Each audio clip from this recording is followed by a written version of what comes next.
चला मंडळी, पटकन तुम्हाला लाल भोपळ्याची भाजी कशी करायची ती सांगते। आता सध्या पावसाळ्यामध्ये जास्त भाज्या अवेलेबल नसतात, तर त्या टायमाला तुम्ही अशी भाजी नक्कीच करू शकता।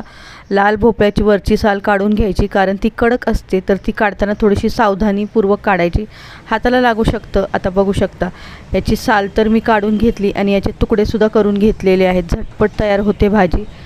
आता आपण थोडा वेळ ही पाण्यात ठेवायची, तोपर्यंत बाकीची तयारी करून घ्यायची। आता हे मी पाण्यात टाकून घेते लाल भोपळा, त्याच्यानंतर आपण फोडणी करायला घेऊया। तर याला लागणारं साहित्य पण अगदी कमी आहे आणि रोजचं जे वापरातलं आहे तेच आहे, याच्यासाठी वेगळं असं काय आपल्याला आणायचं नाही आहे। आता लसूण घेतला, तर लसूण बारीक असा कुटून घ्यायचा आहे, याच्यासोबत तुम्ही मिरची पण कुटू शकता, पण मी फक्त लसूण टाकलेला आहे। आता कढईमध्ये तेल टाकून घेतलेलं, सुरुवातीला आपल्याला जिरं मोहरी टाकायची आहे, त्याच्यामध्ये ठेचलेलं लसूण टाकायचं आहे, तुम्ही कट करून सुद्धा टाकू शकता।